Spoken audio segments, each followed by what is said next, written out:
அடிப்படையில் இந்த பகுதியை கவனமாய் கருத்தாய் ஆராய்ந்து உங்களோடு இந்த செய்தியை நான் பகிர்ந்து கொடுக்கிறேன்.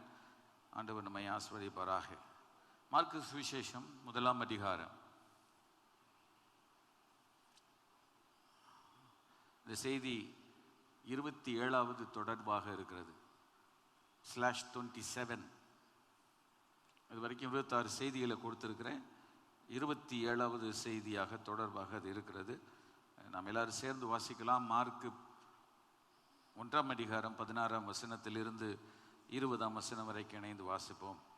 அவர் கலிலேயா கடலோரமாய் நடந்து போகையில் மீன் பிடிக்கிறவர்களாய் இந்த சீமோனும் அவன் சகோதரன் அந்திரேயாவும் கடலில் வலை போட்டு கொண்டிருக்கிற பொழுது அவர்களை கண்டார். இயேசு அவளை நோக்கி, என் பின்னே வாருங்கள், நான் உங்களை மனிதரை பிடிக்கிறவர்களாக்குவேன் என்றார். உடனே அவர்கள் தங்கள் வலைகளை விட்டு அவருக்கு பின் சென்றார்கள். அவர் அவ்விடம் விட்டு சற்றப்புறம் போன போது செபதேயுவின் குமாரன் யாக்கோபும் அவன் சகோதரன் யோவானும் படவிலே வலைகளை பழுது பார்க்கிறதை கண்டு உடனே அவர்களையும் அழைத்தார். அப்பொழுது அவர்கள் தங்கள் தகப்பனாகிய செபதேயுவை கூலியாட்களோடு படவிலே விட்டு அவருக்கு பின் சென்றார்கள். இந்த பகுதியிலிருந்து உங்களோடு கூட இயேசு கிறிஸ்து சீஷர்களை தெரிந்து கொண்ட விதம், இயேசு எப்படி சீஷர்களை அழைத்தார், how Jesus called his disciples. இன்னைக்கு காலையில் மத்தேயு சுவிசேஷத்திலிருந்து வாசித்தோம். ஆண்டவர் எப்படி அந்த 12 சீஷர்களை ஆண்டவர் தெரிந்து கொண்டார், how he chose. அதை குறித்து அந்த பகுதியிலே சொல்லப்பட்டிருக்கிறது. இயேசு தெரிந்து கொண்ட 12 அப்போஸ்தலர்கள், அவர்களுக்கு இணை யாரும் இல்லை. அதை நாம் என்றைக்கும் மனதில் வைத்திருக்கவேன். அந்த அப்போஸ்தலர்களுக்கு இன்றைய காலத்தில் அழைக்கப்படுகிற எந்த அப்போஸ்தலர் பட்டம் பெற்றவர்களும் அதற்கு சமன் ஆக முடியாது. அந்த 12 அப்போஸ்தலர்கள் அவருடைய கர்த்தர் அவர்களை தெரிந்து கொண்ட விதமும் அவர்கள் மேல் வைத்த அபிஷேகமும் கிருபையும் எல்லாருக்கும் உண்டு என்று சொல்வதற்கு இல்லை. ஸோ அவங்க தான். ஆனால் அதனுடைய சில மாதிரிகள் இருக்கிறது. அதை வைத்து தான் அழைப்பை we understand God's call on a person's life. ஒரு மனிதனுடைய வாழ்க்கையில் சுவிசேஷ வேலைக்கு, அவருடைய பணிக்கு, தேவனுடைய அழைப்பை ஒரு மனிதன் எவ்விதம் கண்டு கொள்ள முடியும் என்பதை இந்த பகுதியிலே நாம் வாசிக்கிறோம். ஒரு நிமிடம் கண்களை மூடி நாம் ஜெபிப்போம். சர்வவல்லமையுள்ள தேவனே, எங்கள் பரலோக பிதாவே, without you we can't understand thy word. உம்முடைய வார்த்தையை புரிந்து கொள்ள முடியாது. இந்த மார்க்கு சுவிசேஷம் 1 அதிகாரத்தை 26 பகுதிகளாக நான் பேசியிருக்கிறேன். இன்றைக்கும் இந்த 27வது பகுதிக்குள்ளாக நாங்கள் வருகிறோம். எங்களுக்கு இதை புரிந்து கொள்ளும் மனப்பான்மையை தாரும், ஏற்றுக்கொள்ளும் அன்பை, இதயத்தை எங்களுக்கு தாரும். இப்படி தேவ வசனத்தை நாங்கள் புரிந்து கொண்டு அழைப்பை நீர் எவ்விதம் ஒரு அழைப்பை நீர் மிக முக்கியப்படுத்துகிறீர் என்பதை புரிந்து கொள்ள கிருபைக்கா நீர் எங்களோடு பேசும். நாங்கள் கேட்கிறோம். இந்த வசனங்களை ஒவ்வொன்றாக வாசித்து புரிந்து கொள்ளும்போது எனக்கு வேதத்தில் இன்னும் அதிகமான விளக்கம், வெளிச்சம் கிடைக்கிறது. நீர் எங்களை ஆசீர்வதிப்பீராக. இயேசு நாமத்தில் ஜெபிக்கிறோம் எங்கள் ஜீவன நல்ல பிதாவே, ஆமென். இப்போ நம்ம சபையில் ஒரு வாக்குத்தத்தத்துக்கு ஒரு வாரம் கொடுத்துட்டு ஃபின்னி ஒரு வாரம் உங்களோடு கூட பேசுகிறார்கள். நான் வேதத்தின் வசனத்தின் அடிப்படையில் எப்படி ஜெபிப்பது, அதில் சில போதனைகள் வருகிறது. அதுபோல் மார்க்கு சுவிசேஷம் எளிமையான புத்தகம், யாரும் எளிதில் விளங்கிக் கொள்ளக்கூடிய ஒன்று. இதிலிருந்து நாம் எவ்விதம் ஒரு சுவிசேஷ தாகம், ஒரு பாரம் உடையவளாய் நாம் விளங்க வேண்டும் என்பதை இந்த புத்தகத்தை வாசிக்கும் போது நாம் அறிந்து கொள்கிறோம். நான் வாசித்த இந்த வேத பகுதி, இதை தேவனால் உண்மையாய் அழைக்கப்பட்ட வேதாம கல்லூரிக்கு பயிற்சி படுக்கிற அந்த ஒரு சிறு கூட்டத்திற்கு தான் இதை சொன்னால் அவர்களுக்கு இது புரியும், விளங்கிக் கொள்ள முடியும், ஏற்றுக்கொள்வார்கள். ஆனால் சபைக்கும் இது சொல்ல வேண்டிய கடமை இருக்கிறது. எம்எல் ஜெபசிங் சொன்னது போல, அழைப்பு பெற்றோர் இன்றே புறப்படுவீர், இது ஆண்டவர் கட்டளை கீழ்ப்படுவீர் என்றவர் பாடியிருக்கிறார். அழைப்பு பெற்றோர் இன்றே புறப்படுவீர், இது ஆண்டவர் கட்டளை, கீழ்ப்படிவீர் என்று. எம்எல் ஜெபசிங் அந்த அழைப்பு அவர் வாழ்க்கையில் இருந்ததினால் அந்த பாடல்களின் வரிகளை அவர் கூர்மையாக்கினார். இந்த பகுதியை ஒருவர் எடுத்து பேசுகிறார் என்றால் அந்த அழைப்பு அவர்கள் மேல் இருக்கும்போது அதை இன்னும் தெளிவாக அதை கற்றுக் கொடுக்க முடியும். மார்க்கு சுவிசேஷத்தில் இயேசு ஒரு 4 சீஷர்களை தம்முடைய பணிக்கென்று அவர் அழைக்கிறார். அதை நீங்கள் வாசித்து பார்க்கும் பொழுது அவர்களை கண்டார், அவர்களை அழைத்தார், வேறு பணி கொடுத்தார். ஆண்டவர் அவர்களுடைய he changed the occasion, not vacation, he changed the occasion. இந்த occasionல there is no vacation at all. சரியா? இதுக்கு விடுமுறை கிடையாது. This duty is 24/7. எல்லா நாளும் எல்லா மணி நேரமும் ஆயத்தமாக இருக்க வேண்டிய ஒரு பணி. எப்படி ஒரு இராணுவ படையில் பணியாற்றுவது போல தேசத்தை பாதுகாக்க, அதுபோல அதை தவிர்த்து வேறு சைட் பிஸ்னஸ் இராணுவ வீரர்கள் வைக்க முடியாது. அதுபோல தேவனுடைய அழைப்பு பெற்றவர்கள் சைட் பிஸ்னஸ்லாம் பண்ண முடியாது. இதை குறித்து நாம் பார்க்க போகிறோம். இயேசு சொன்ன வார்த்தையில் ரொம்ப முக்கியமான வார்த்தை, என் பின்னே வாருங்கள். அதுக்கு ஆங்கில வேதாகமத்திலே follow me and I will make you the fishers of men. என்னை பின்பற்றி வாருங்கள். as Jesus said to them, follow me, in bracket as my disciples. என் சீஷனாக பின்பற்றி வாருங்கள். குருவை தொடரும் சீஷனாக மாற்றுங்கள். accepting me as your master, என்னை உங்களுடைய எஜமானனாக கொள்ளுங்கள். என்னை பின்பற்றி வாருங்கள் என்று சொல்லும்போது குருவை தொடருகிற சீஷனாக வாருங்கள். நான் தான் அந்த குரு, நான் தான் அந்த போதகர்.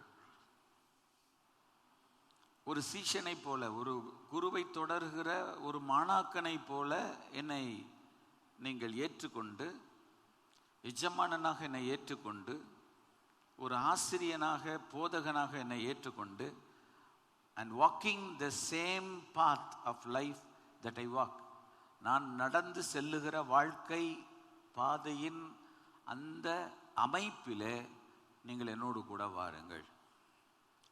கஷ்டமான ஒரு பகுதி.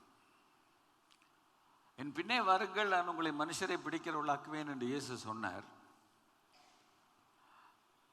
அவங்களுடைய ப்ரொஃபஷன் மீன் பிடிக்கிறது. அதிலிருந்து ஆண்டவர் அவர்களை மனிதர்களை பிடிக்கிறவர்களாக மாற்றினார். நான் தமிழில் சொன்னால் புள்ள பிடிக்கிறவங்களா மாற்றினார் அவங்கள. நான் சிறு வயதில் அரசரடியில் இருக்கும்போது வேதாம கல்லூரியில் தகப்பனார் டீச் பண்ணிகிட்டு இருக்கும்போது 1 முதல் 4 வகுப்பு வரைக்கும் தனம் வித்தியாசாலையா நேரு அந்த ஒரு வித்தியாசாலையில் படித்தேன். அப்போ அந்த ரோடை கிராஸ் பண்ணி நான் போவேன். அப்போ ஒரு புரளி ஒன்று கிளம்பிச்சு, புள்ள பிடிக்கிறவங்க நிறைய பேர் சுற்றுறாங்க அப்படின்ட்டு. அந்த புள்ள பிடிக்கிறவங்க என்ன பண்ணுவாங்கன்னா, சாக்கு கோணி பை வச்சுருப்பாங்க, உள்ளே தூக்கிட்டு போயிடுவாங்க. தூக்கிட்டு போயிடுவாங்க தான் பரவாயில்லன்னு பார்த்தா அதில் சொல்லப்பட்டது என்னென்னா, பெரிய பாலங்கள் கட்டிடங்கள் கட்டுவதற்கு அஸ்திபாரம் போடுறதுக்கு உள்ளே போட்டு நம்ம மேலே கட்டுவாங்க அப்படின்னு. நான் எப்படி ஓடி இருப்பேன் பாருங்க. பள்ளிக்கூடத்தில் ஸ்கூல் முடிஞ்ச உடனே தலை பொட்டனியில் அடிக்கிற மாதிரி ஓடி இருக்கேன். ஒரு காலத்தில் அது இருந்தது, பிள்ளை பிடிக்கிறாங்கன்னுலாம் இருந்துச்சு. இப்போ ஆண்டவர் இந்த வார்த்தையை எங்களை சொன்னால் பெரிய பிரச்சனை, எங்களை உள்ளதுக்கு வச்சுருவாங்க. மீன் பிடிக்கிறவர்களை மனிதரை பிடிக்கிறவர்களாக்குவேன் என்றார். இப்போ ஊழியர்களாகிய அநேகருக்கு நிறைய பேர் சொல்லுவாங்க, அது என்ன மனுஷனுக்கு ஏற்ற மாதிரி பேசுகிறீங்க, ஆட்களுக்கு ஏற்ற மாதிரி பேசுகிறீங்கன்னு. எங்கள் வேலை அதுதான். ஆண்டவர் சொன்னார் மனிதரை பிடிக்கிறவர்களாக்குவேன் என்று சொன்னார். மிருகங்களே பிடிக்க சொன்னார், மனிதர்களை பிடிக்கிறேன் என்று சொன்னார். தண்ணீரிலே வாழும் அந்த ஜந்துவை நீங்கள் பிடித்து கொண்டிருக்கிறீர்கள். உங்கள் ப்ரொஃபஷனை மாற்றி நான் உங்களை மனிதரை பிடிக்கிறவர்களாக்குவேன். மனிதர்களுக்குள்ள ஆவி இருக்குது, ஆத்மா இருக்குது, சரீரம் இருக்கிறது. நீங்கள் கேப்சர் பண்ணணும். சரியா? அதனால் இந்த பகுதியை வாசிக்கும்போது உங்களுக்கு சில விஷயங்களை கொடுத்து கொண்டே வருகிறேன். கற்றுக்கொண்டு வாருங்கள். கர்த்தர் நம்மை ஆசீர்வதிப்பார். 16 வசனம். இயேசு உங்களை எங்கே கண்டார் என்றால், அவர் கலிலேயா கடலோரமாய் நடந்து போய், கலிலேயாவினுடைய கடற்கரை ஓராக அவர் நடந்து போகிறார். அந்த நாளில் வாகனங்கள் கிடையாது. உடனே இந்த நாட்களில் உள்ளவங்க சொல்லுவாங்க, ஏசாமி நடந்து ஊழியம் செஞ்சார், உங்களுக்கு எதுக்கு வாகனம் என்று சொல்வார்கள். அது ரொம்ப ஓவர். நான் நிறைய சொல்லிட்டு வருவேன். நம்ம என்னென்ன வார்த்தைகளை நீங்கள் பேசுகிறீர்கள் நான் பேசுகிறேன் நல்ல, உலகம் என்ன பேசுகிறது என்று பார்த்து நாம் பேசாமல் இருக்கிறது நல்லது. நமக்கு ஆசீர்வாதம். அவர் கலிலேயா கடலோரமாய் நடந்து போகையில் அவர் நடந்து போறாரு. மீன் பிடிக்கிறவளாகிய சீமோனும் அவன் சகோதரன் அந்திரேயாவும் அனந்தம்பி சொல்றேன் கடலில் வலை போட்டு கொண்டு இருக்கிற போது அவளை அழைத்தார். When Jesus called them while they were doing their job.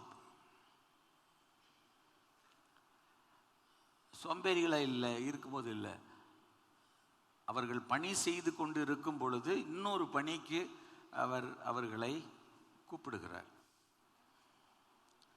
ஆண்டவர் சொன்னார், என் பின்னே வாருங்கள், நான் உங்களை மனிதர்களை பிடிக்கிறவளா, I will make you the fishers of men. மீன் பிடிக்கிறவங்கள அடுத்த நாளே மனுஷனை பிடிக்கிறவங்களா மாற்ற முடியாது. ஐ வில் எதிர்காலத்தில் சொல்லி இருக்கிறார். டென்ஸ் கவனிக்கணும். அவர்களை நான் ஆக்குவேன். அப்போ மீன் பிடிக்கிற தொழிலிலிருந்து மனிதரை பிடிக்கிற தொழிலுக்கு கொண்டு வரும்போது அவளை உருவாக்குவதற்கு காலம் பிடிக்கும், அவளை தயார்படுத்துவதற்கு காலம் பிடிக்கும். அதுக்கப்புறம் தான் அவளை பயன்படுத்த முடியும். ஆகவே இந்த மந்திரத்தில் மாங்காய் பழுக்கிற மாதிரி கடவுள் அழைத்தவுடன் அவர்கள் திறன்பட ஊழியர்கள் என்று சொல்ல முடியாது.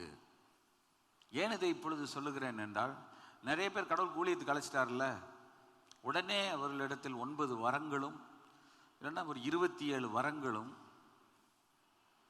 ரோமரில் ஒரு 5, எபேசியரில் ஒரு 5, 1 கொரிந்தியர் 12 ஒரு 9, இப்படின்னு ஒரு 27 வரங்களும் அவளை கிரியை செய்யும் என்று எதிர்பார்க்கிறார்கள்.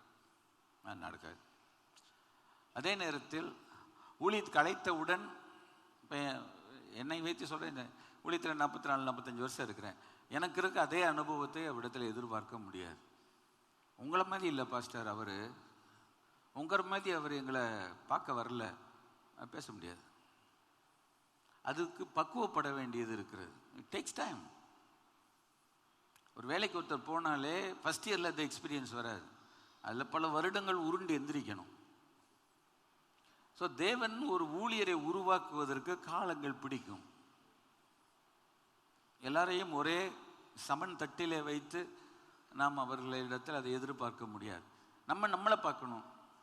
எனக்கு 25 வயசில் எனக்கு என்ன அனுபவம் இருந்துச்சு, 35 வயசில் என்ன அண்டர்ஸ்டாண்டிங் இருந்தது, 45, 50 வர வர 50 அறிவு, 60 ஆட்டம், 70 ஏக்கம், 80 தூக்கம், முடிஞ்சு ஆரம்பிக்கையா. சகாக நிறைய மாற்றங்கள் நமக்குள் வருவது போல. அது ஏன் பாஸ்டர் 40 வயசுன்னு சொல்லலைன்னு, வேண்டாம், 50 அறிவு. ஒரு 50 வயசு வந்துட்டாலே அவளுக்கு அறிவு வரும். நாங்கள் ரயிலில் பிரயாணம் செய்து கொண்டிருக்கும் போது என்ற குடும்பத்திலோடு கூட சிறு உரையாடலில் இந்த குடும்பங்களுக்குள் பெண் பார்த்த விஷயங்கள் பேச்சு வந்தது. அப்போ நான் சொன்னேன், நான் கல்யாணம் பண்ண வயசில் நான் குடும்பத்தில் உள்ளவர்களுக்கு சொல்லுவதற்கு எனக்கு என்ன அனுபவம் இருந்திருக்கும் என்று யோசித்து பாருங்கள். எனக்கு எங்கள் பெற்றோர் இருக்கும்போது அவங்க பக்கத்தில் நான் வர முடியாது. Understand? Young boys, young girls ரொம்ப கல்யாணம்லாம் ஃபிட் பண்ணி வைக்க முடியாது. பள்ளிக்கூடத்தில் நடக்கலாம், கல்லூரியில் நடக்கலாம். அந்த விவகாரங்கள் எந்த இடத்தில் போய் முடியும் என்று நமக்கு தெரியும். இவ்வளோ விஷயம் இருக்கா பாஸ்டர்? அம்மா, உங்களை மனுஷரை பிடிக்கிறவர்கள் ஆக்குவேன் என்றார். அப்போ ஒருத்தரை கூப்பிட்டு அவங்கள பயிற்சி கொடுத்து அதுக்கப்புறம் அந்த பணியில் அவங்கள இறக்கி விடணும். இயேசு இதை ரொம்ப அழகாக செய்கிறார். மார்க்கு சுவிசேஷகன் அதை சிறப்பாக எழுதியிருக்கிறார். ஓகே, இயேசு கலிலேயா கடல் போரமாய் நடந்து போகையில் என்று சொல்லியிருக்கிறது. இயேசு கிறிஸ்துவினுடைய ஊழியம் அதிகமாய் கலிலேயா கடலை சுற்றி தான் இருந்தது. கலிலேயா கடல் என்பது ஒரு ஒரு செங்கடல் போலவோ ஒரு மத்திய தரைக்கடல் போலவோ இந்து மகா சமுத்திரம் போலவோ கிடையாது. அது ஒரு ஏரி. இஸ்ரேல் போனவர்களுக்கு தெரியும். ஒரு 17.5 மைல் நீளம் என்று நினைக்கிறேன், தவறு இருந்தால் மன்னிக்கவும். ஒரு 7-7.5 மைல் அகலம். ஆனால் ரொம்ப பீஸ்ஃபுல்லான ஒரு அமைதியான ஒரு இடம் கலிலேயா. கடல் என்று சொன்னாலும் அது ஒரு ஏரி, ரொம்ப பீஸ்ஃபுல்லாக இருக்கும். ஷைன்ட்ட கேளுங்க, அங்கே தான் செட்டில் ஆகணும்னு சொன்னாப்புல.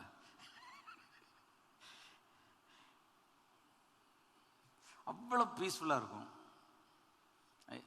அதுக்கு எதில் 2 நாள் தங்கிடணும்.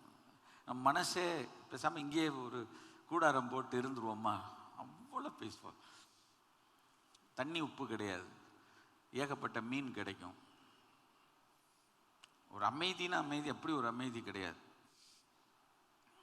இஸ்ரவேல் ஜனத்துக்கே குடி தண்ணிக்கு சப்ளை கலிலேயா ஏரி தான். சரி, ஒரு சிறிய பகுதி.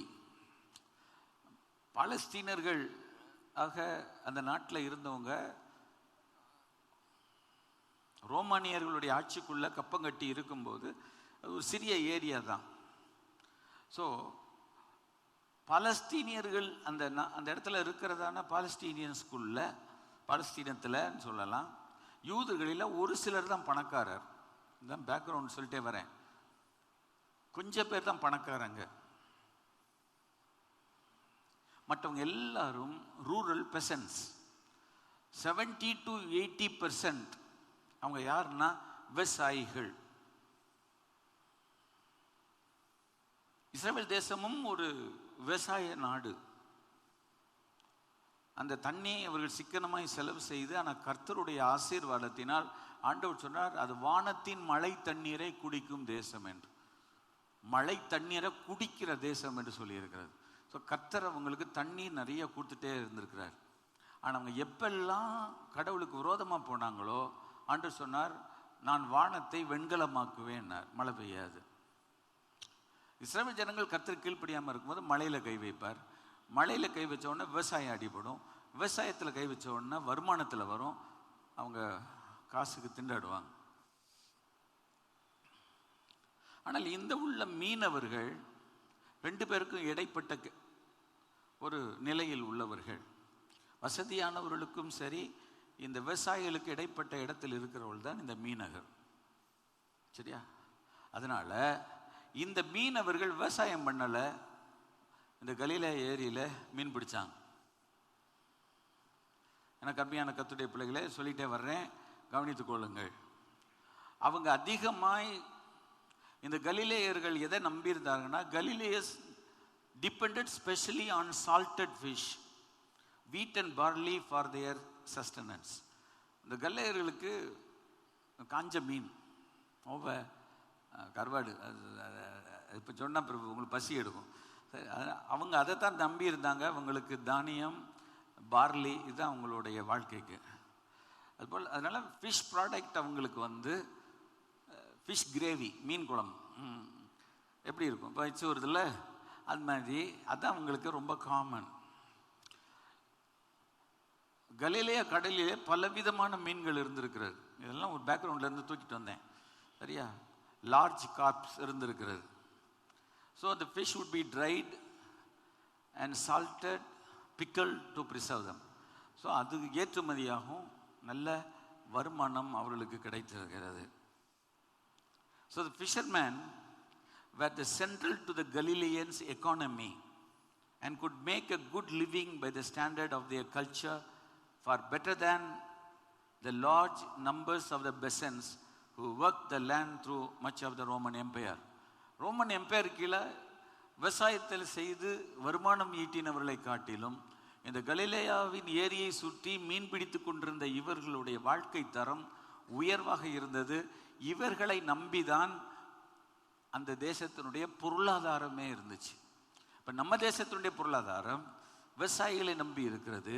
ஆனால் அவளுடைய பொருளாதாரம் இந்த மீன் பிடிக்கிறவர்களாக இருந்த அவர்களுடைய அடிப்படையாக. ஏன்னா அவங்க நல்லா மீன் பிடிச்சு நிறைய காசு சம்பாதித்து அவர்கள் உடைய அதில் வரி வரும், ரோம அரசாங்கத்துக்கு வரியாக போகும். ஸோ எக்கானமி நல்லா இருந்திருக்கு. இப்போ இதை இந்த வசனங்களிலே நமக்கு தெரியாது. இப்போ நான் படித்த அந்த பகுதிக்கு 3 வசனங்கள் நீங்கள் படிக்கணும். மார்க்கு 16 20 வரைக்கும் 1ஆம் அதிகாரத்தில், மத்தேயு 4 18 22, லூக்கா 5ஆம் அதிகாரம் 1 முதல் 11 வசனம், யோவான் 1ஆம் அதிகாரம் 40 42 வசனம்.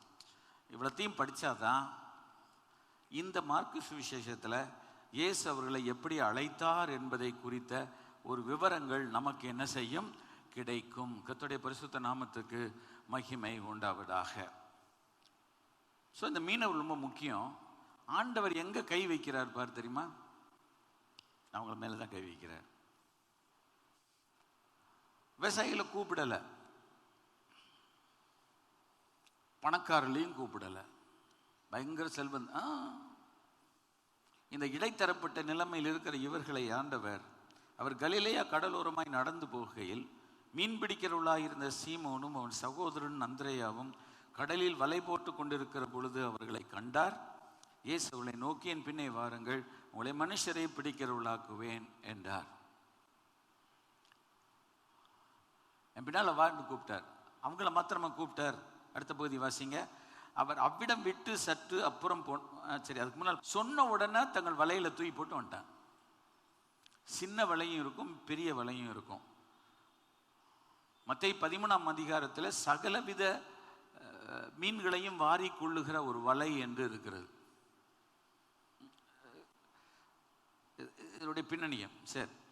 ஆனால் இவங்க அவங்களுக்கு ஏற்ற ஒரு வலையை போட்டு பிடிச்சி இழுத்துட்டு வந்திருக்கிறாங்க. சரியா? அவர் அவ்விடம் விட்டு சற்று அப்புறம் போன போது இவங்க வந்துட்டாங்க, 2 பேர் வந்துட்டாங்க. கொஞ்சம் தூரத்தில் போறாரு.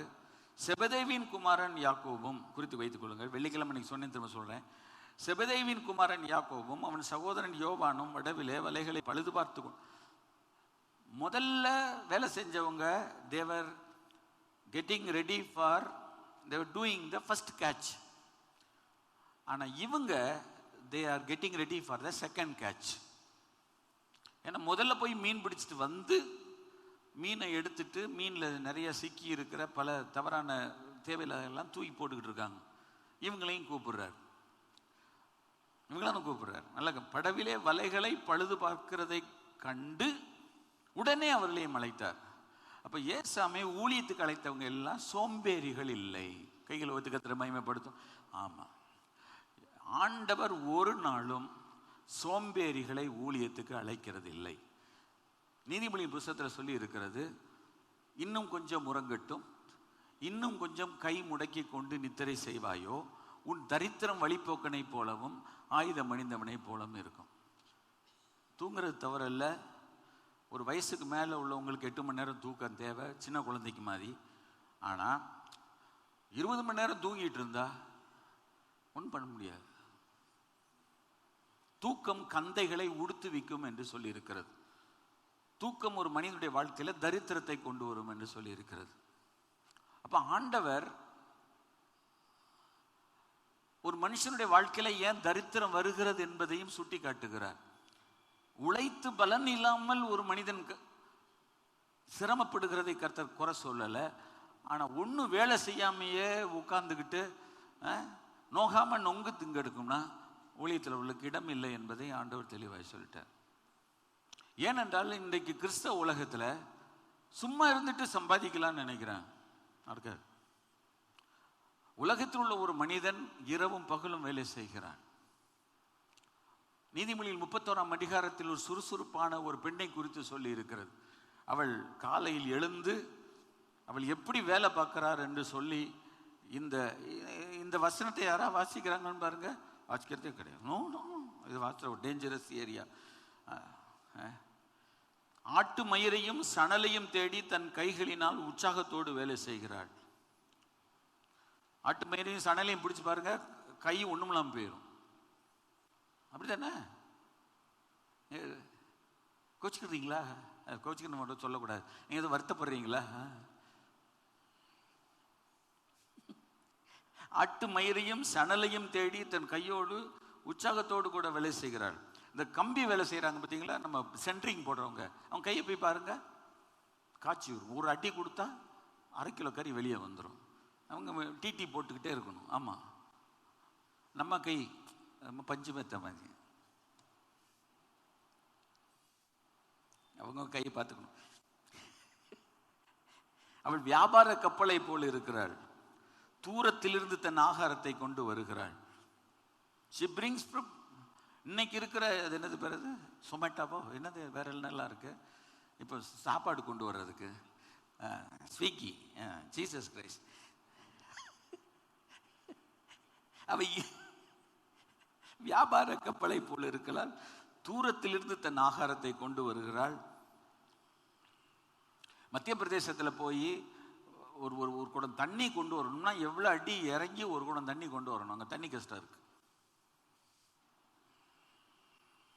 ஆறு ஓடுது, ஆனால் ரொம்ப பள்ளத்தில் இருக்கு. அப்போ கீழே இறங்கி போய் ஒரு குடம் தண்ணியை தூக்கிட்டு வந்து தான் வீட்டில் வச்சு என்ன செய்யணும், குடிக்கணும், வேலை செய்யணும். சிரமம் இருக்கிறது. ஒரு வயலை விசாரித்து வாங்குகிறாள்.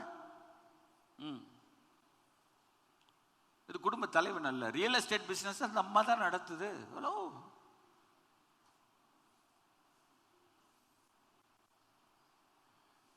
இருட்டோட எழுந்து தன் வீட்டாருக்கு ஆகாரம் கொடுத்து தன் வேலைக்காருக்கு படி அளக்கிறார். ஏகப்பட்ட வேலைக்காரங்க வச்சிருக்காங்க, அவங்க சம்பளம் கொடுக்கணும்னா இவங்க இன்கம் இல்லைன்னா கொடுக்க முடியாது. ஒரு வயலை விசாரித்து அதை வாங்குகிறாள். தன் கைகளின் சம்பாத்தியத்தினால் ஒரு திராட்சை தோட்டத்தை நாட்டுகிறார். என்னப்பா சார் நம்மளை எதுவும் சொல்றீங்களா? ஒரு பெண்ணால் இவ்வளவு செய்ய முடியும்னா உண்மையாவே பாராட்டுதலுக்குரியது. கைகள் இயேசு கிறிஸ்து ஊழியத்துக்கு ஆளுகளை தேர்ந்தெடுக்கும் போது சோம்பேறிகளை தூங்கிட்டு இருக்கவங்கள போய் கூப்பிடல. அவர் கூப்பிட்டது எல்லாமே சுறுசுறுப்பாய் வேலை செய்கிறவர்களை. கடலில் வலை போட்டு கொண்டு இருக்கிற போது அவங்க எப்ப மீன் பிடிப்பாங்க? ராத்திரி தான் மீன் பிடிப்பாங்க. சரித்திரம் சொல்லுகிறது, பகல்ல மீன்கள் சூரிய வெளிச்சத்துல கீழே போயிருமா. ஆனா நைட் டைம் வந்தோடனே அந்த கூல் கிளைமேட்டுக்கு மேலே அப்படியே வரும். அப்போ அண்ணன் பிடிச்சி தூக்கிட்டு வந்து இங்கே சேல் நடக்குது. நமக்கு நைட்டில் வேலை செய்ய முடியுமா? முடியாது. அதுக்காக எல்லாரும் நைட் ஜாபுக்கு போங்கன்னு நம்ம சொல்லலை. ஆனால் ஒருத்தர் வேலை செய்கிறாங்கல்ல, நம்ம உங்களை பாராட்டணுமா இல்லையா? அவங்கள பாராட்டணும்.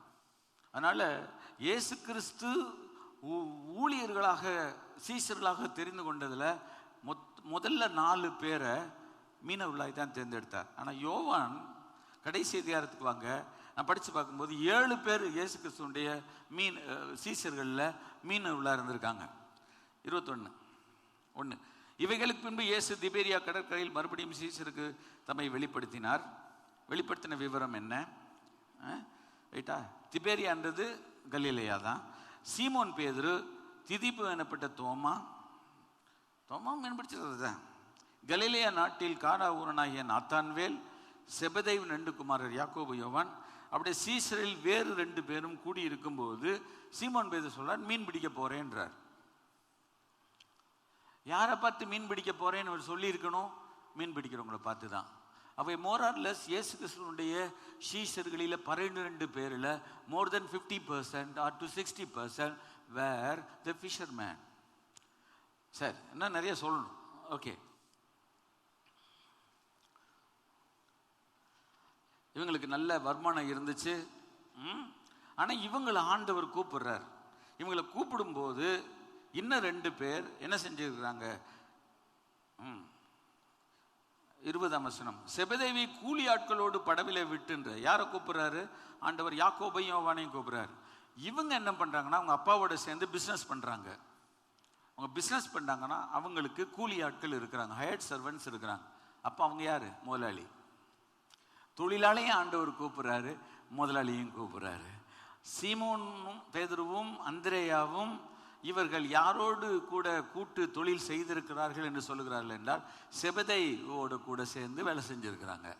அப்போ பேதுரு, அந்திரேயா, இந்த யாக்கோபு யோவான் எல்லாமே ஒரு சிலர் சொல்றாங்க, வேத பண்டிதர்கள் என்ன சொல்றாங்கன்னா ரிலேட்டட், உறவினர்கள். ஸோ இவங்களோட இவங்க கூட்டு தொழில் செஞ்சு கடல்ல வலைகளை வீசி மீன் பிடித்து விற்று இவர்கள் நல்ல வருமானம் சம்பாதித்திருக்கிறார்கள்.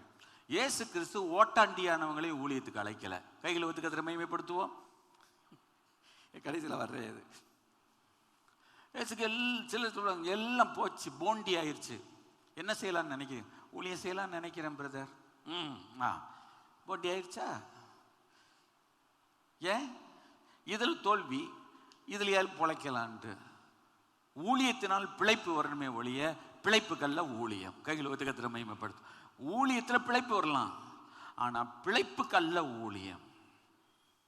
பிழைப்புக்கு ஊழியம் செஞ்சால் ஊழியம் மற்ற மக்களால் கேவலமாக பேசப்படும். Jesus Christ.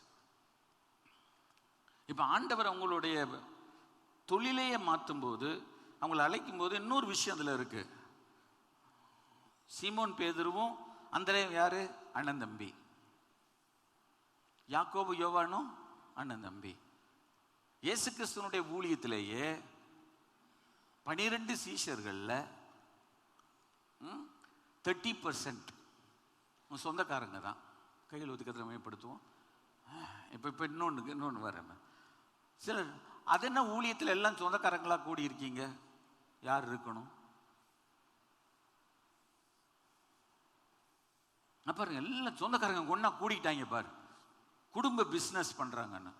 இயேசு கிறிஸ்துவனுடைய 12 சீஷர்களில 4 பேர் அண்ணன் தம்பி. இயேசு கிறிஸ்துவத்தை யாரா போய் குறை சொல்ல முடியுமா? சார் சொல்லுவாங்க, அது எப்படி சார் அது ஒரு ஊழியத்தை ஒரு ஃபேமிலி பிஸ்னஸ் ஆக்குறதுன்னு? அவர்கிட்ட போய் சொல்லு, நீங்க எப்படி ஆண்டவரே ஊழியத்துக்கு கூப்பிட்டீங்கன்னு கேளுங்க, அவர் சொல்வார். அங்க போய் கேட்கணும். அங்க ஐயா சரிக்காக பாரு, அங்க போய் கேட்கணும். யாரா இப்ப போறதுக்கு ஆயத்தமா? நீடித்த நாட்களால் அவனை திருப்தியாக்கி என் ரட்சிப்பை அவனுக்கு காண்பிப்பேன். அங்க போய் கேட்கணும், இங்க இருந்து கேட்கக்கூடாது, அங்க போய் கேட்கணும். இந்த உலகத்தில் எத்தனை குற்றச்சாட்டுகள், இது பூரா பதில் சொல்லி ஆகணும் கடவுளுடைய ஊழியத்துக்கு வந்தவர்கள். இப்போ நான் இந்த பகுதியை எடுத்து உங்களுக்கு பேசுகிறேன் என்றால், நிறைய விஷயங்களை சேகரித்து கொண்டிருக்கிறேன். ஊழியக்காரங்களுக்காக பேசுறதுக்கு நிறைய பேர் இல்லை. கர்த்தர் எனக்கு ஜீவன் கொடுத்தால், உயிர் கொடுத்தால், இன்னும் சில காலங்கள் வாழ பலன் கொடுத்தார் என்றால், ஊழியர்களுக்காக நிறைய சத்தியங்களை எடுத்து சொல்லி, அவர்கள் யார், தேவனுடைய அழைப்பு அவள் மேல் எப்படி இருக்கு, அவள் எப்படி விசேஷமானவர்கள், உலகம் அவர்களை எவ்வளவு மதிக்கணும்னு நான் சொல்லிக் கொடுப்பேன். இந்த பகுதியை நான் வாசித்த பொழுது இவ்வளவு காரியங்கள் என் மனதுக்குள்ளாக வந்தது. பேதுரும் அந்திரேயாவும் probably the business with James and John. இப்போ நல்லா யோசிச்சு பாருங்க, நல்ல வருமானம் கொடுத்தவங்க இவங்களை ஆண்டவர் ஊழியத்துக்குன்னு தெரிந்து கொள்ளும் போது, அவர்கள் வேத்தில வாசிக்கிறோம் 19ஆம் வசனம், யோவான் படவிலே வலைகளை பழுது பார்க்கிறதை கண்டு உடனே அவளை அழைத்தார். தங்கள் தகப்பனாகிய செபதேயுவை அப்பாவை திராட்டில் விட்டுட்டு வந்துட்டாங்க. கவனிங்க, அப்பாவை, அம்மா வீட்டில் இருக்காங்க, இந்த வெள்ளிக்கிழமை கேட்டு சொல்றேன், அப்பாவை திராட்டில் விட்டுட்டு வந்துட்டாங்க. யோசிச்சு பார்த்தீங்களா அவங்க மனசு எப்படி இருக்கும்? அப்பாவை அம்போன்னு விட்டுட்டு வந்துட்டாங்க கூப்பிட்ட ஒண்ணு.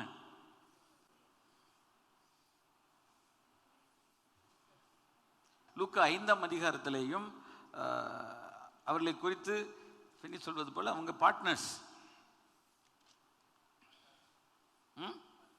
10ஆம் வசனம், சீமோனுக்கு கூட்டாளியான செபதேவின் குமாரன யாக்கோபும் யோவானும் அந்தபடியே பிரமித்தார்கள். அப்பொழுது இயேசு சீமோனை நோக்கி, பயப்படாதே, நீ மனுஷரை பிடிக்கிறவனாக்குவாய். அவள் படகுகளை கரையிலே கொண்டு போய் நிறுத்தி எல்லாவற்றையும் விட்டு அவருக்கு பின் சென்றார்கள் என்று சொல்லியிருக்கிறது. கூட்டாளிகள், கூட்டாளிகள்னா பிஸ்னஸ்ல அவங்க பார்ட்னர்ஸ். ஆண்டவர் உங்களை கூப்பிடும்போது அவர்கள் ஒன்று வேலை செய்து கொண்டிருந்தார்கள், ரெண்டாவது அவங்க கையில் நல்ல ஃபைனான்ஸ் இருக்குது. ஆனால் ஆண்டவருடைய வார்த்தைக்கு மரியாதை கொடுத்து அவர்கள் என்ன செய்துட்டார்கள்? வந்து விட்டார்கள். எனக்கு அன்பான கர்த்தருடைய பிள்ளைகளே, மூணாவது குடும்பத்துக்குள்ளே தான் வந்தாங்க, யாரும் குறை சொல்லலை. ஏசாமி இந்த காலத்திலேயே இவங்க சொந்தக்காரங்களை ஊழியத்துக்குள்ளே வச்சுருக்கீங்கன்னு சொல்லி யாரும் குற்றம் சாட்டலை. குற்றம் சாட்டிருந்தா ஆண்டவர் அவங்களுக்கு பதில் கொடுத்துருப்பார். அந்த சப்ஜெக்டே அவங்க எடுக்கலை. இப்போ அந்த சப்ஜெக்டை எடுக்கிறாங்கன்னா கொரோனா காலத்தில் ஏற்பட்ட டிவியினுடைய தாக்கம் தான் இந்த காரியங்களை இன்றைக்கு பட்டவர்த்தனமாய் பேச ஆரம்பித்திருக்கிறார்கள். அதை கவனிச்சுக்கிடுங்க. ஊழியத்தினுடைய சிதைவுகள் எப்போ வந்துச்சுன்னா, யார் யார் யூடியூப்ல இறங்கி அவங்களா இஷ்டத்துக்கு செய்திகளை கொடுக்க ஆரம்பித்தாங்களோ, கருத்துக்களை பேசுகிறேன்னாங்களோ, அன்றைக்கு ஊழியத்தின் மேல் ஒரு கெட்ட ஒரு அபிப்பிராயத்தை கொடுத்து விட்டார்கள். கர்த்தருடைய பரிசுத்த நாமத்துக்கு மகிமை உண்டாவதாக. இதெல்லாம் தெரிந்துதான் நான் பேசுகிறேன், புரிந்து கொண்டு நான் பேசுகிறேன். ஆனால் ஆண்டவர் அவங்கள அழைத்தார், ஆகவே அவர்கள் வந்தார்கள். கர்த்தருடைய பரிசுத்த நாமத்துக்கு மகிமை உண்டாவதாக. மூணாவது, பொதுவாக மாணவர்கள் அந்த காலத்தில் தன்னுடைய ரபியை தெரிந்து கொள்வார்களாம். ஒரு குருவை சீடர்கள் மாணாக்கர்கள் தெரிந்து கொள்வார்கள். இது பொதுவான வழக்கம். எவ்வளவுத்துக்கு பதில் சொல்ல வேண்டியது இருக்குது பாருங்க. சரியா? அப்படிப்பட்ட சூழ்நிலைமையில் த மோஸ்ட் ரேடிக்கல் டீச்சர்ஸ், இதெல்லாம் ஜோசிஃபஸ் உடைய ரைட்டிங்ல இருந்து எடுத்திருக்கேன். ஜோசிஃபஸ் ஒரு historian. he lived during the parallel time of Jesus Christ. இயேசு கிறிஸ்துவினுடைய இடைக்காலத்தில் வாழ்ந்த ஒரு சரித்திர ஆசிரியர்.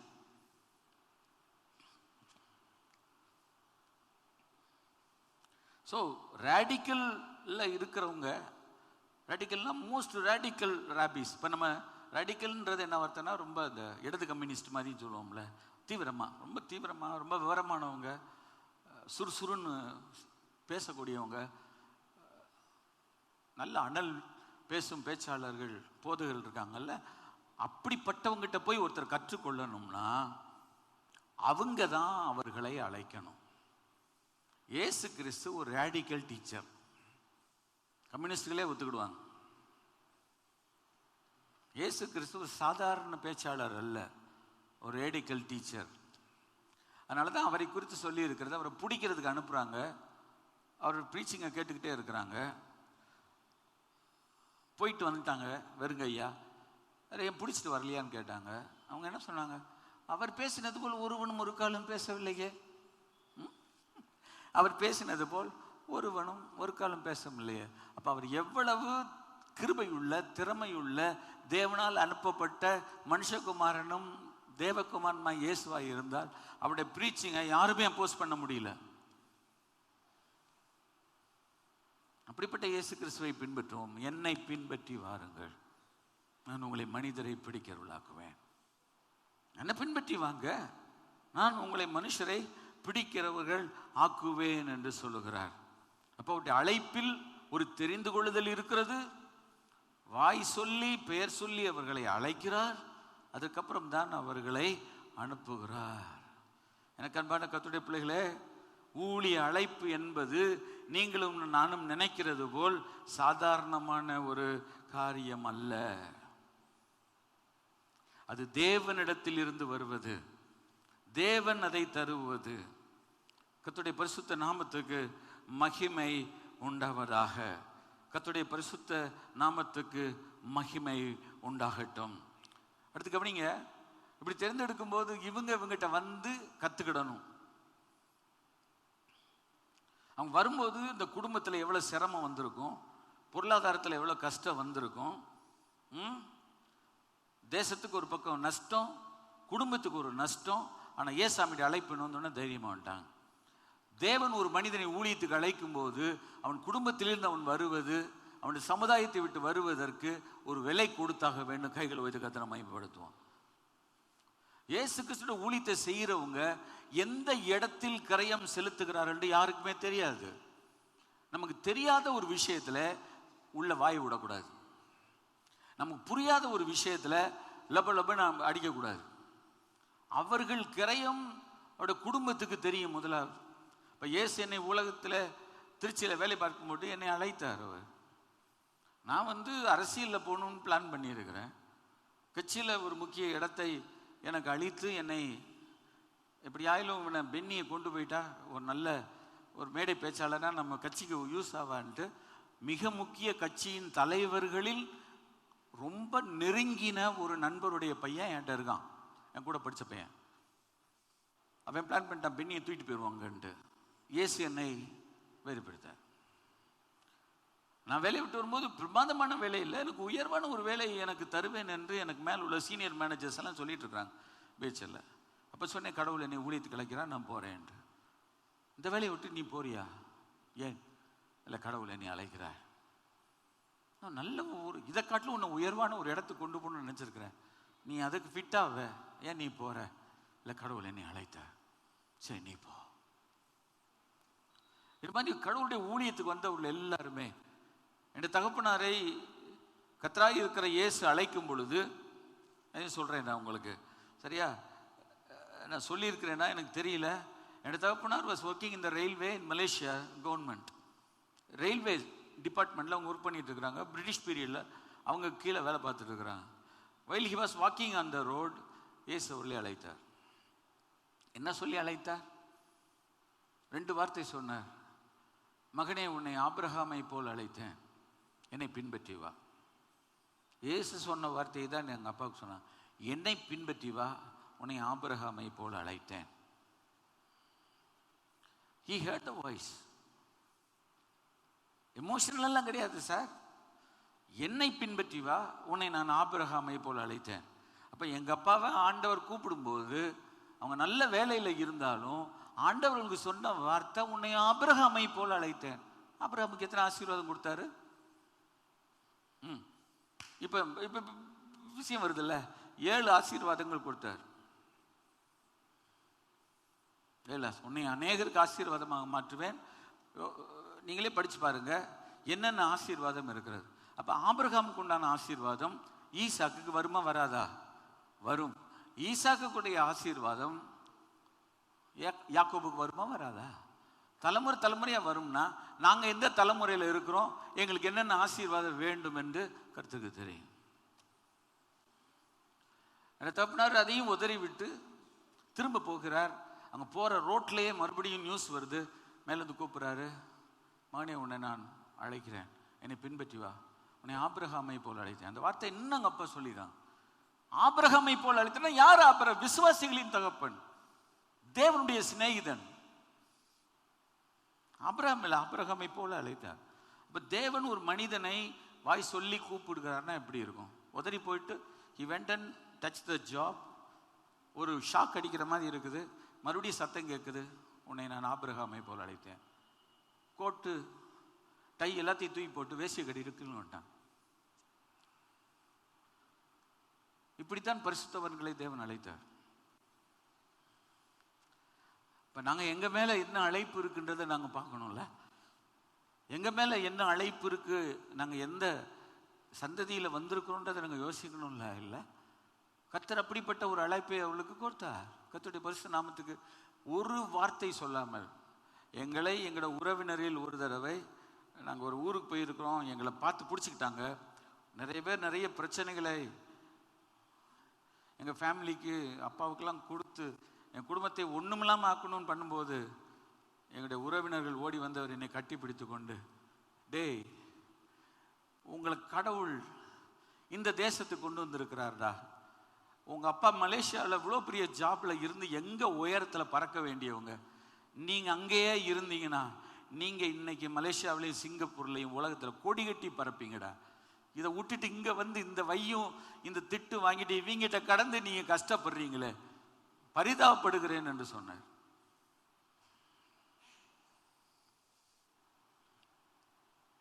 தேவனுடைய ஊழியத்துக்கு என்று தியாகம் செய்தவர்களை கர்த்தர் இந்த உலகத்தில் சும்மா விட மாட்டார். கர்த்தருடைய பரிசுத்த நாமத்துக்கு மகிமை உண்டாவதா.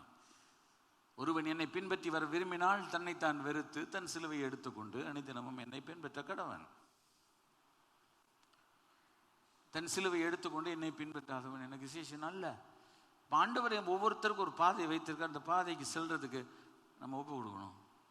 ஸோ இப்படி ஒப்பு கொடுத்து தான் எங்களை கடவுள் இந்த ஊழியத்தை அவருடைய கிருபை, அவருடைய அநாதி தீர்மானம்.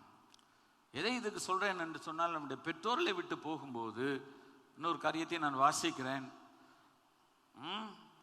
இதை ரொம்ப நம்ம கவனிக்கணும், இதை நம்ம எடுத்துக்கிடணும். ஏன்னா ஒரு யூதர்களுடைய கட்டளை என்னன்னா, தாயின் தகப்பனையும் கனம் பண்ணாதவன் கல்லெறிந்து கொலை செய்யப்பட கடவன். அப்பா அம்மாவை கனம் பண்ணலனா, அப்போ அவர்கள் தங்களுடைய தொழிலை விட்டு போகும்போது குடும்பத்துக்கும் பெற்றோர்களுக்கும் இழப்பு ஏற்பட்டாலும் அவங்க மேலே என்ன தாய் தப்புனா கனம் பண்ணலை, இவங்க பாட்டில் போயிட்டாங்க அப்படின்வாங்க.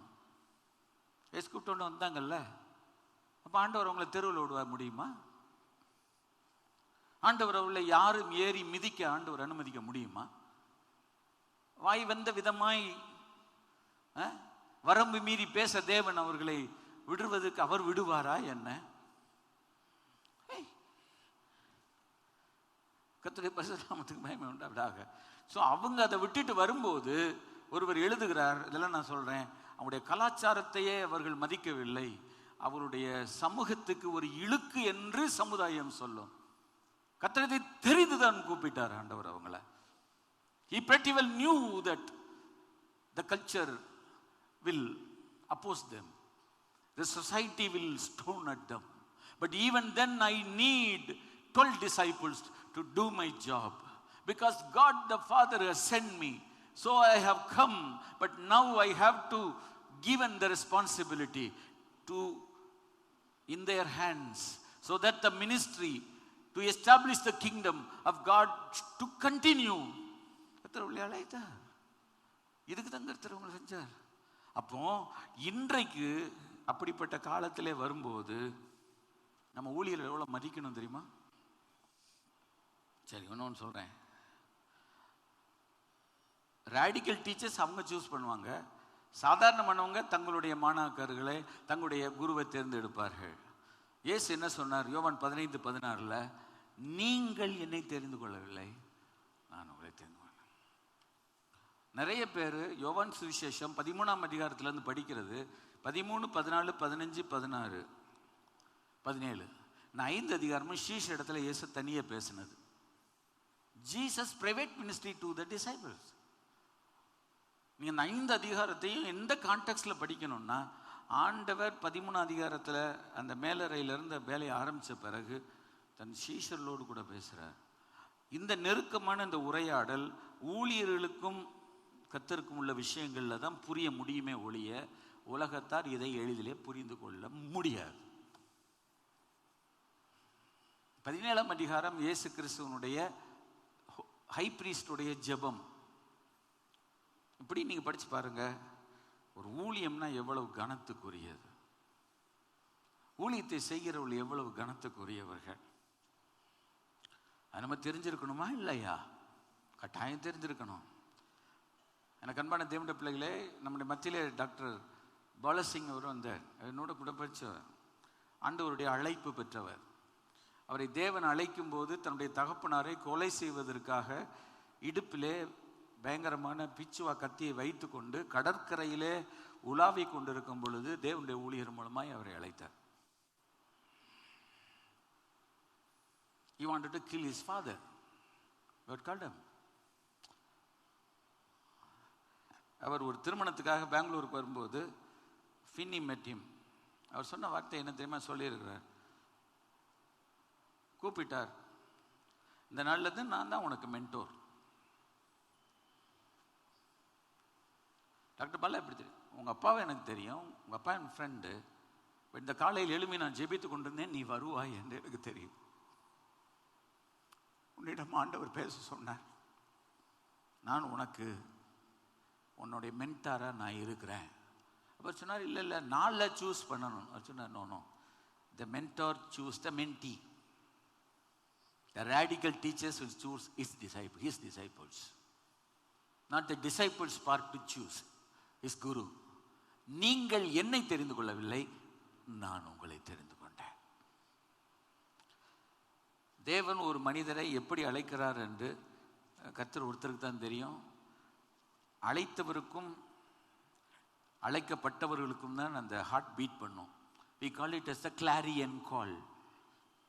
I taught in the Bible college.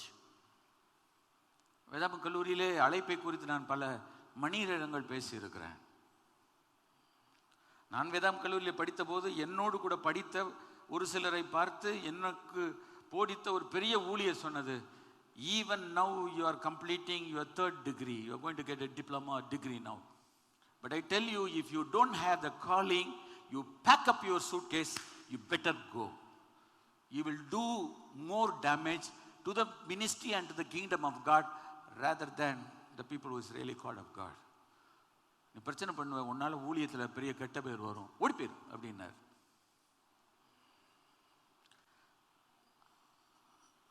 எங்கள் கிளாஸ் ரொம்ப சின்ன கிளாஸ். டேபிளில் மோத்துக்குமோ பேசுகிறார், இப்படி கை காட்டி ஒருத்தட்ட பேசுகிறார், உனக்கு ஊழிய அழைப்புலாம் ஓடி போயிரு. இங்கிலீஷ் படிக்க அங்கே வந்தியா, இல்லைன்னா உன் வாழ்க்கை தரத்தை உயர்த்துறதுக்கு நீ வந்தியா? உனக்குன்னு கடவுளுடைய அழைப்பு இல்லைன்னா இந்த 3 வருஷம் நீ படிச்சிருந்தாலும், இந்த கல்லூரி உனக்கு நிறைய ஃபீஸ் கட்டிடுறதுக்கு உதவி செஞ்சாலும் நீ ஓடி போயிரு. இன்னைக்கு யார் இப்படி பேசுவா? வா, நீங்கள் வாங்க. ஆண்டவர் என்ன சொன்னார்? நீங்கள் என்னை தெரிந்து கொள்ளவில்லை, நான் உங்களை தெரிந்து கொண்டேன். அது முடிக்கல. என் நாமத்தினாலே நீங்கள் பிதாவை கேட்டுக்கொள்வது எதுவோ அதை அவர் உங்களுக்கு கொடுக்கத்தக்கதாக. அந்த வசனத்தை படிங்க. நீங்கள் என் நாமத்தினாலே பிதாவை கேட்டுக்கொள்வது எதுவோ அதை அவர் உங்களுக்கு கொடுக்கத்தக்கதாக. அவங்களுக்கு என்ன அதிகாரம் கொடுத்தாரு தெரியுமா? அதெல்லாம் பயம். என் பேரில் நீ கேட்டாவத்தை உனக்கு தருவேன். கையில் ஒதுக்கிறத மையப்படுத்தும்.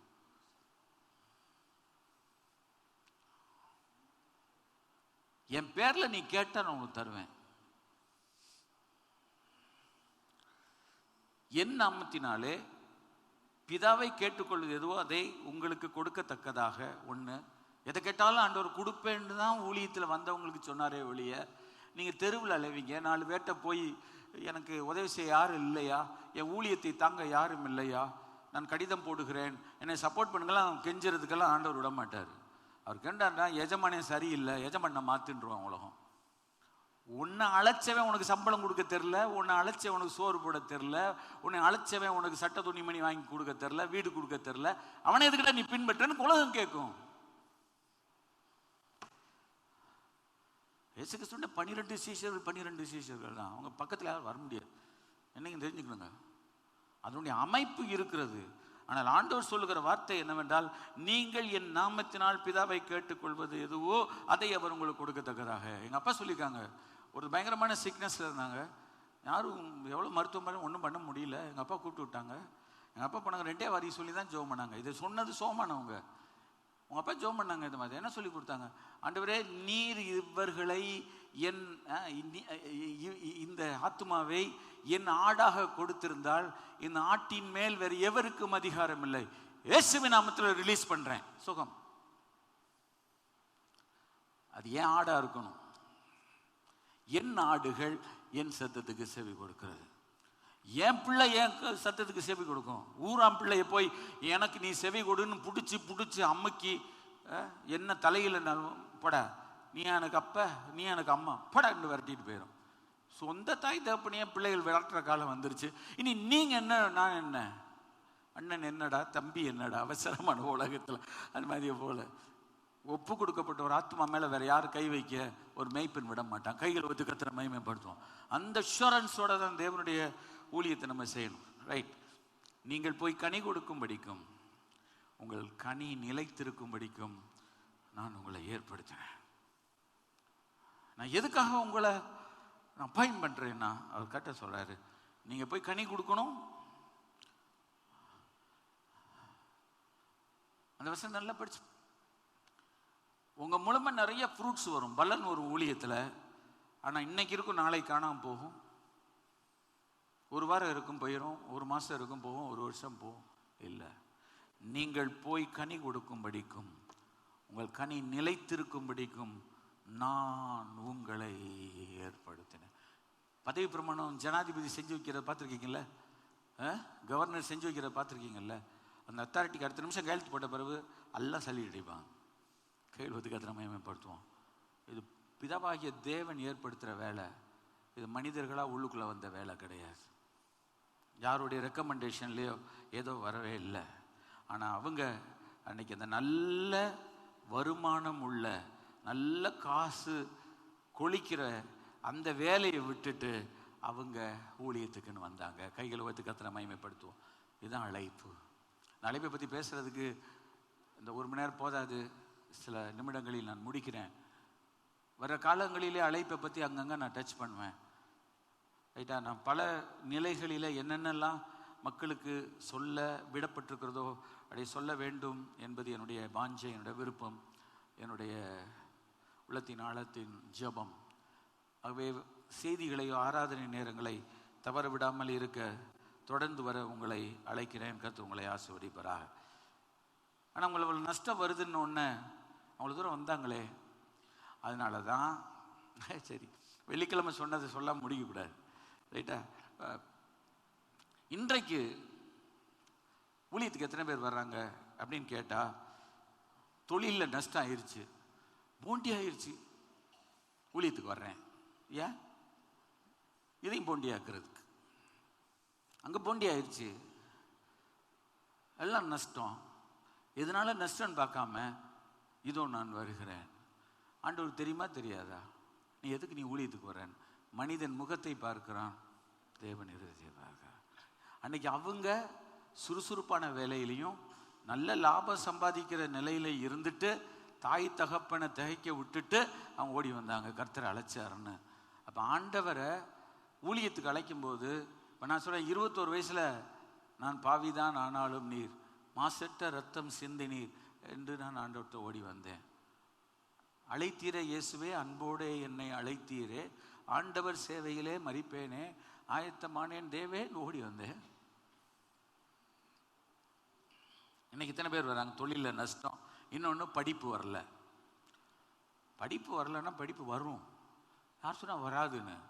உட்காந்து படிக்கணும். எல்லாருக்கும் படிப்பு ஒன்றும் ஆண்டவர் நெத்தியிலையா எழுதி வச்சாரு? இல்லை, படிப்பு வரும். முயற்சி பண்ணலை, படிப்பு வரல. எதுக்கு? என்ன செய்கிறேன், என்ன செய்யலான்னு யோசிக்கிறீங்க? ஊழியத்துக்கு போயிடலான்னு நினைக்கிறேன். ஆண்டவருக்கு வேறு வேலை இல்லை, படிப்பு வரல, வேலை இல்லை, வேலை கிடைக்கல. ஒரு வேலையை ட்ரை பண்ணி பார்க்குறேன், என்னென்னும் பண்ணேன், ஒன்றுமே பண்ண முடியல, ஊழியத்துக்கு வந்துடுறேன். சில வீடுகளில் போனால் நான் கேட்பேன், மூத்த பையனை என்ன செய்ய போகிறீங்க? டாக்டர் அனுப்ப போகிறேன். அதான் அந்த 2வது மகளை என்ன செய்ய போகிறீங்க? அவளை இன்ஜினியரிங் அனுப்ப போகிறேன். சரி, இந்த இன்னொருத்தர் இருக்கானே, அவனை என்ன செய்ய போகிறீங்க? பெரிய தலைவலி பாஸ்டர், அவனால் ராத்திரி பகலாக தூக்கம் இல்லை, ஐயோ என்னை கொள்றான், என்னை போட்டு பட்டாதி பாடி பாடுறான். இப்போ என்ன செய்யலான்னு நினைக்கிறேன்? ஊழியத்துக்கு அனுப்பிடலான்னு பார்க்குறேன். வச்சுக்கிறீங்களா உங்க கூட? ஏன், எனக்கு இருக்க வேலை, எனக்கு இருக்க, உங்களை வச்சுக்கிடுங்க இவங்களை. அப்போ ஊழியத்துக்கு அவங்க யாரை தர்றாங்க பாருங்க. ஒன்றுக்கு பிரயோஜனம் இல்லாமல் வீட்டில் பயங்கர கஷ்டம், தகராறு, கெட்ட பழக்க வழக்கங்களை அவனை திருத்தவே முடியல, ஊழியத்துக்கு தள்ளி விட்டுறது. ஏசு அப்படியெல்லாம் ஊழியத்துக்கெல்லாம் சூஸ் பண்ண மாட்டார். அவர் சூஸ் பண்ணால் பெஸ்ட்டை சூஸ் பண்ணுவார். கைகளை வயது கத்திர பயப்பட்டு வைப்பா. இது ஏன் சொல்கிறேன் அப்படின்னா, இந்த நாட்களில் இது நடக்குதா நடக்கலையா? தாராளமாக நடக்குது. அதனால் எத்தனை பேர் எதிர்த்தாலும் இயேசுவுக்குன்னு வரணும். ஊழிய அழைப்பு பெற்று வருவது ரொம்ப எளிதான காரியம் அல்ல. ஒரு தியாகம் வேணும். நாளைக்கு நமக்கு என்ன நடக்கும், நாளை கழிச்சு என்ன நடக்கும், நான் இந்த இடத்துல நின்று உங்களுக்கு சொல்கிறேன் என் அனுபவத்தோடு கூட. நான் ஊழியத்துக்கு வரும்போது அடுத்த நாள் வரும் எனக்கு என்ன கிடைக்கும் நான் நினச்சி வரல. எனக்கு என் தேவை யார் சந்திப்பார் என்று எனக்கு தெரியாது. நான் அப்பவும் கர்த்தரை நம்பினேன். இன்றைக்கு நான் கர்த்தரை நம்புகிறேன். ஒரு சபையோ ஒரு விசுவாசிகளையோ அவங்கள நான் நம்பலை. அவளை நேசிக்கிறேன், கனப்படுத்துகிறேன். என் தேவையை நான் ஆண்டவர்கிட்ட சொல்வேன், என் தேவையை என் ஆண்டவர் சந்திப்பார். கைகளை ஒத்து கர்த்தரை மகிமைப்படுத்துவோமா? வேலையாள் தன் கூலிக்கு பாத்திரனாக இருக்கிறான். கூலிக்கல்ல வேலை செய்யும்போது கூலி வரும். கைகளை ஒத்து கர்த்தரை மகிமைப்படும். அதனால் ஊழியம் என்று இந்த நாட்களிலே மக்கள் பல காரியங்களை நினைத்து பல காரியங்களை செய்து கொண்டிருக்கிற நேரத்தில் ஒரு தியாகம் வேண்டும். கர்த்தருடைய பரிசுத்த நாமத்துக்கு மகிமை உண்டாவதாக. இதை மக்கள் புரிந்து கொள்ள வேண்டும். அந்த தியாகத்தை மக்கள் புரியலைன்னா வாய் மீறி வரம்பு மீறி இஷ்டத்துக்கு தேவனுடைய உன்னதமான ஊழியர்களையும் அவருடைய அழைப்பு பெற்ற ஊழியர்களையும் கேவலப்படுத்த ஆரம்பிச்சிருவாங்க. இன்னைக்கு ஊழியர்களை நரம்பு, இந்த நாக்கில் நரம்பு இல்லை பேசுகிற மாதிரி இன்னைக்கு பேசுறது போல முன்பு காலத்தில் கிடையாது. யார்ட்டையும் கேட்டு பார்த்துக்கிறேன். அந்த கொரோனா டைமில் ஆரம்பித்து ஒரு சூழ்நிலைமை வந்த பிறகு ஊழியர்களை டிவியில் நிறைய யூடியூப் பார்த்துட்டு தான் ஊழியக்காரங்களை மிக மிக கேவலமாக பேச ஆரம்பித்த காலம்.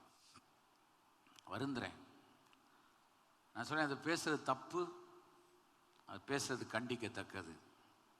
நான் சொல்கிறேன், இப்பவும் நான் சொல்கிறேன், ஒரு ஊழியத்துக்கு ஒருத்தர் வரணும்னா ஏன் மீன் பிடிக்கிறவங்களை கூப்பிட்டார் தெரியுமா? ஒரு 4-5 டக்குன்னு சொல்லிட்டு முடிக்கிறேன். கரேஜ் வேணும், தைரியம் இருக்கணும். நம்ம சொல்லணும்ல, தில்லு இருந்தால் வாடா. ஊழியத்துக்கு ஒரு தைரியம் இருக்கணும். நான் ஊழியத்துக்கு வரும்போது என்னை எல்லாரும் பார்த்தாங்கன்னா ஆடி காற்றுல அடிச்சுட்டு போகிற மாதிரி இருந்தேன். ரொம்ப தெரியும். என் சைக்கிளை வச்சுட்டு, பிஎஸ்ஏ சைக்கிளை வச்சுட்டு அவளே சைக்கிளை வச்சு அனுப்புவேன், கூட்டிகிட்டு போவேன். அடுத்ததுக்கும் பலன் இருக்காது. ஆனால் அனுப்பி அண்ணா பஸ் ஸ்டாண்டில் கொண்டு போய் விட்டுட்டு வருவேன். கர்த்தருடைய பஸ் நாமத்துக்கு மகிமை உண்டாகுது. என்னை பார்த்தா 4 பேர் அடிக்க வந்தால் எனக்கு என்ன தைரியம் இருக்குன்னு எனக்கு தெரியாது. இப்போ மயிலும்னா சரி வேண்டாம், கர்த்தருடைய பஸ் நாமத்துக்கு மகிமை உண்டாகுது. ஊழியத்தில் ஒரு தைரியம் வேணும். அடுத்து the ability to work together, சேர்ந்து வேலை பார்க்கறதுக்குரிய கெப்பாசிட்டி வேணும். பல விதமான வித்தியாசமான கருத்துக்கள் இருந்தாலும் அதை எல்லாத்தையும் அரவணைத்து கொண்டு சேர்த்து கொண்டு போக தெரியணும். கைகளை வைத்து கத்திர மயப்படுத்தும். ஆமே ஆமே. நேற்று நம்ம சிஎம் வந்து இறங்குனதை பார்த்தேன் பக்கத்தில். ஜோம் பண்ணிட்டு போனேன், பார்த்தேன். இதுக்கு ஜோம் பண்ணிட்டு போனீங்களா? அம்மா பார்த்தேன், ஜோம் பண்ணி பார்த்தேன். நம்ம சிஎம் நம்ம பார்க்கணும்னு பார்த்தேன். அவர் எல்லாத்தையும் இறங்கும்போது அவர் கூட இருக்கிற மினிஸ்டர்ஸ் எல்லாம் உங்களுக்கு தெரியும் எத்தனை பேர். ஒவ்வொருத்தர் பேசுகிற பேச்சு என்ன? ஒவ்வொரு நாளும் இஷ்டத்துக்கு டிவியில் இவன் பாட்டில் ஒன்று சொல்லிக்கிட்டே இருப்பான். கூட்டணி உடைக்கிறே வந்தான்.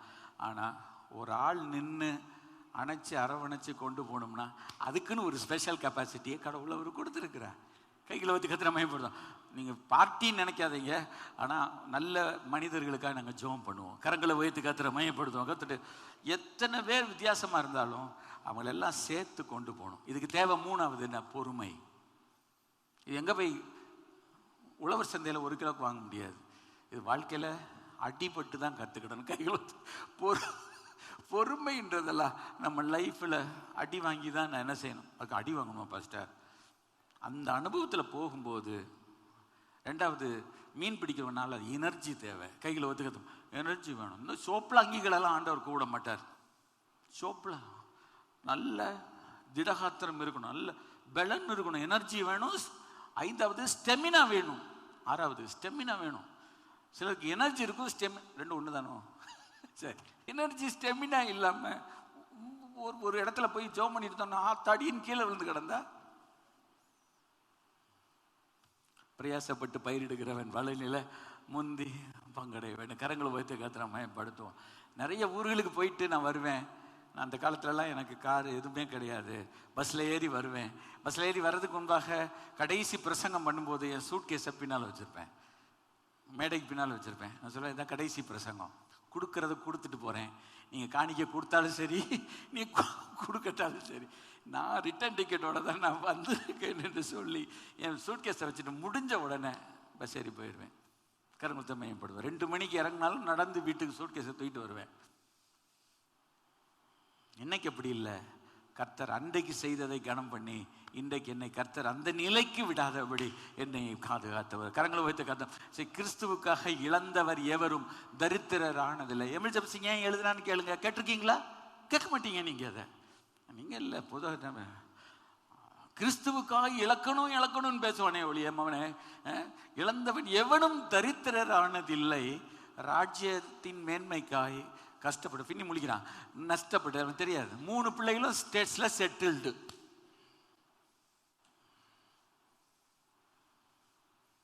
நமக்கு வந்து பாடம் எடுப்பாங்க எல்லாரும். எங்களுக்கு நீங்களே படிச்சுக்கிடுங்க. கிறிஸ்துவுக்காய் இழந்தவர் எவரும் தரித்திரரானதில்லை. ராஜ்யத்தின் மேன்மைக்காய் கஷ்டப்பட்டோர் நஷ்டப்பட்டதில்லை. அவர் எழுதுறது அவருக்கு தான். கைகளை வைத்து கத்துற. இது பைபிள். இயேசுவிடத்தில் சீசல் ஓடி வந்து கேட்குறாங்க, எல்லாத்தையும் விட்டு பின்பற்றினோமே, எங்களுக்கு என்ன கிடைக்கும்? சொல்லிட்டு முடிச்சிடறேன். ஃபெய்த் வேணும். நீங்கள் மீன் பிடிக்க போனால் எனக்கு ஒருவேளை ஆண்டவர் தருவார், தராமலும் போவார். ஒழுங்கா விசுவாசத்தோட என்ன செய் போ. மீன் பிடிக்க போகும்போது எனக்கு கிடைக்கும். இன்னைக்கு வேலைக்கு போகும்போது எல்லாரும் இன்னைக்கு என் வேலையில் உருப்படுமான்னு போனால் நம்மளை மட்டை காட்சி தானே அனுப்பாங்க. அன்னைக்கு போனால் சிறப்பாக வேலை நடக்கணும். கைகளை தட்டிக்க. இங்கே நான் போனால் நல்லா டீச் பண்ணுவேன், நான் போனால் எனக்கு நல்லா பிஸ்னஸ் ஓடும், அப்படி போகணும். அல்லேலூயா, ஸ்தோத்திரம் ஆண்டவரே, நன்றி நன்றி. அது முதல்ல டெனாசிட்டின்னு சொல்லுவாங்க. அவங்கள மீனை பிடிக்கிறவங்கள ஏன் கூப்பிட்டார் தெரியுமா? நீ இந்த கலிலேய கடற்கரையில் போனீங்கன்னா நிறைய அட்ராக்ஷன் இருக்கும். நான் அதை சொல்கிறேன், கற்பனையில் நிறைய அட்ராக்ஷன். பஞ்சு மிட்டாய் விற்பான், பஞ்சு மிட்டாய்க்கு வைக்கல, நிறைய இருக்கும் காட்சி பொருள் அங்கங்கே இருக்கும். எனக்கு தெரியும், சரியா, எங்களுக்கும் தெரியும். மெரினா கடற்கரையில் உங்களுக்கும் தெரியும். நம்ம கண்ணு இப்படி பராக் பார்த்துக்கிட்டே இருந்தா மீனை பிடிக்க மாட்டோம்.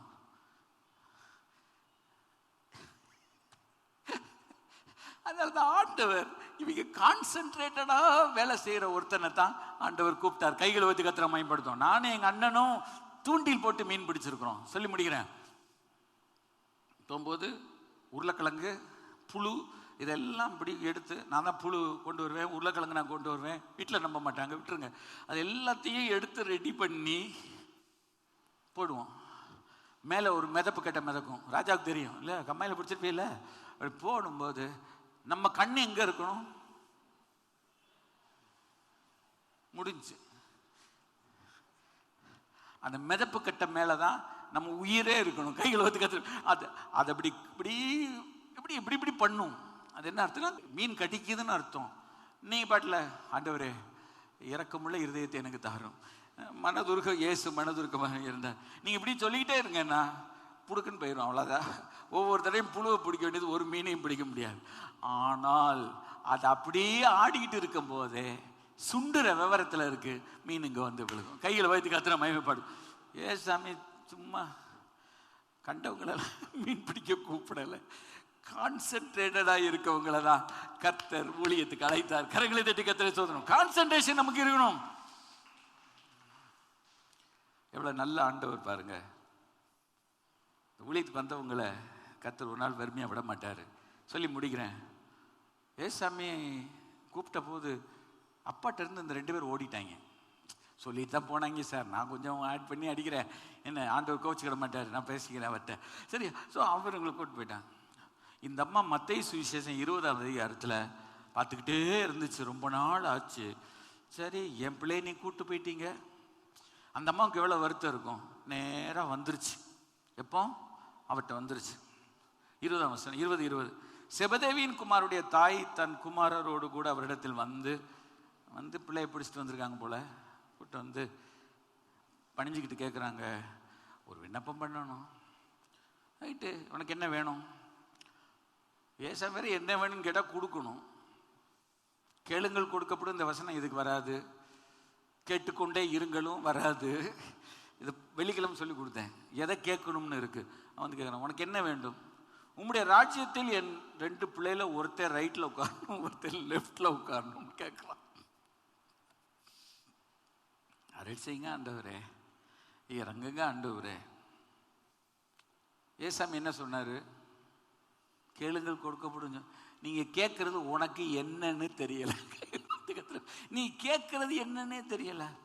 நான் என்ன கேட்டேன் ஆண்டவரே? உம்ம பக்கத்தில் ஒருத்தர் என் ஹஸ்பண்டு மீன் பிடிக்கும்போது 2 பிள்ளைய லாவிட்டு போயிட்டீங்க, நீங்கள் பாட்டில் கூப்பிட்டுட்டு போயிட்டீங்க, என் 2 பிள்ளைய கூப்பிட்டு போயிட்டீங்க. எங்களுக்கு எவ்வளோ கஷ்டம் இருந்திருக்கும் தெரியுமா? எவ்வளோ கண்ணீர் விட்டுருப்போம் தெரியுமா? இப்போ நான் கேட்குறேன், எல்லாத்துக்கும் வட்டியும் முதலுமாய். யூதர்கள் வட்டி வாங்குறதுல கெட்டிக்காரங்க. நீங்கள் கேட்காதீங்க, ஐயோ ஐயோ ஐயோ வேண்டாம் வேண்டாம். அதனால் அவங்க கேட்குறாங்க, ரைட்டில் ஒன்று லெஃப்டில் ஒன்று உட்காரணும். ஆண்டவர் பார்த்தாரு, டேய் நீ கேட்குற ஒன்றும் தெரில. நான் குடிக்கும் பாத்திரத்தில் குடிப்பீங்களா? நான் பானம் பண்ணும் பாத்திரத்தில் ஸ்நானத்தை நீங்கள் பெறுவீங்களா? இது இது இல்லை, குடிக்கிற தண்ணீரை குடிக்கல, ஸ்நானத்தை குடிக்கல. என் கூட கெத்செமனே தோட்டத்தில் சிலுவைக்கு வர்றதுக்கு ரெடியான்னு கேட்குறாரு. பாடுகளின் பாத்திரத்தில் பங்கு பெற உனக்கு ரெடியான்றார். அவன் கூடும். அந்த அம்மாவே முதலே சொல்லிடுச்சு, ரைட்டுன்றுச்சு. அவங்க சொல்லலை.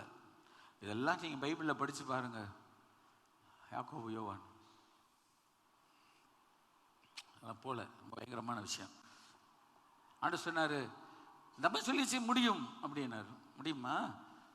நீங்கள் இதெல்லாம் செய்வீங்க, ஆனால் என் வலது வருஷத்தில் யார் வலதுபுறம் இடதுபுறம் உட்கார்ந்து இருக்கணும்னு என் பிதாவான தெய்வம் முடிவு பண்ணியிருக்கிறாரோ வேற யாரும் நான் கொடுக்க முடியாது. அசிஷா இல்லையா? இயேசு கிறிஸ்துடைய சீஷர்களுக்குள்ள ஒரு எண்ணம் இருந்துச்சு, எல்லாவற்றையும் விட்டு உம்மை பின்பற்றினோமே, எங்களுக்கு என்ன கிடைக்கும்? தப்பு இல்லை, எது சேர்ந்து ஜெபம் பண்ணுவோம். நிறைய விஷயம் இருக்கு. ஊழியம் என்பது ஒற்றை புள்ளியில்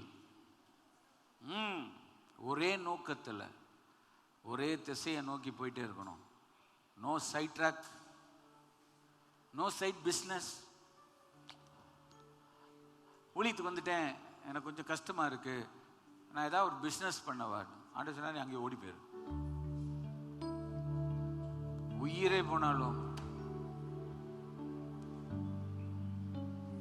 நான் இந்த இடத்துல நிற்கிறேன்னா எனக்கு எல்லா வலியும் தெரியும், வேதனையும் தெரியும். எங்கள் வருமானத்தை இயேசு இப்படி ஆசீர்வதித்தார். பின்னிக்கு பால் கொடுக்கிறது கூட பட்ட கஷ்டங்கள் எங்களுக்கு இன்னும் தெரியும். அதையும் யாரிடத்திலும் சொல்லாமல், எங்க அப்பா அம்மாட்ட போய் சொல்லாம, இயேசுவிடத்துல மாத்திரம் சொல்லி, பசியோ பட்னியோ அது எதுவா இருந்தாலும்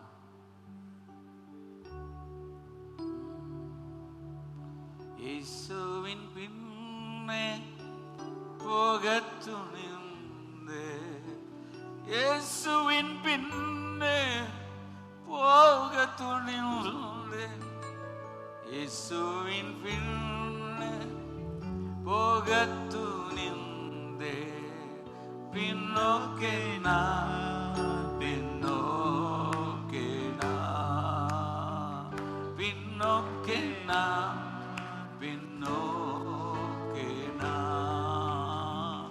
சிலுவை என் முன்னே, உலகம் என் பின்னே, சிலுவை என் முன்னே, உலகம் என் பின்னே, சிலுவை என் முன்னே, உலகம் என் பின்னே, பின்னோக்கே நான், பின்னோக்கே நான், பின்னோக்கே நான். ஊழியத்துல என் பின்ன வாங்க, அதுக்கப்புறம் திரும்பி பார்க்க கூடாது. தன் கலப்பையின் மேல் கையை வைத்து பின்னிட்டு பார்க்கிற எவனும் தேவனுடைய ராஜ்யத்துக்கு தகுதி உள்ளவன் அல்ல. மிலிட்டரியில ஒரு சேயிங் இருக்கும் தெரியுமா? கலைப்புக்கெல்லாம் தெரியும் நினைக்கிறேன். burn the bridge behind என்று சொல்வார்கள். burn the bridge behind. அது என்ன அர்த்தம்னா, மிலிட்டரியில ஃபுல் ஃபார்வர்டா போகும்போது நமக்கு பிரிட்ஜை கிராஸ் பண்ணி ஃபயர் பண்ணிட்டே இருப்போம். அப்போ என்ன ஒரு எண்ணம் இருக்கும்னா, ரொம்ப அடிக்க வந்தா ஓடி போயிடலாம். அதனால முதல்ல என்ன பண்ணுவாரா, commander சொல்வாரா, burn the bridge behind, தீ வச்சு கொளுத்திடுதுன்னு. இப்ப ஓட முடியாது, போனா போனதுதான். போ முன்னால, வாழ்வோ சாவோ எதுனாலும் சரி. நான் ஒண்ணு கேட்கிறேன், இன்னைக்கு ஊழியத்தை பத்தி இத்தனை பேர் இவ்வளவு நாக்கு வரம்பி பேரி பேசுறாங்கல்ல, அவங்களுக்கு அது இருக்கு இது இருக்கு, அவங்க ஒரே குடும்பமா இருக்காங்க, குடும்ப சொத்தாக்கிட்டாங்க, அப்படி ஆக்கிட்டாங்க இப்படி ஆக்கிட்டாங்க. நான் கேட்கிறேன், ஓப்பன் சேலஞ்ச், நான் உங்களுக்கு மாத்திரமில்ல அந்த டிவி மூலம் சொல்றேன், உங்க ஒரு பிள்ளைய ஊழியத்து கொடுங்க பாப்போம். யார் கொடுக்குறா? ஒரு பிள்ளைய ஊழியத்து கொடுங்க பாப்போம்.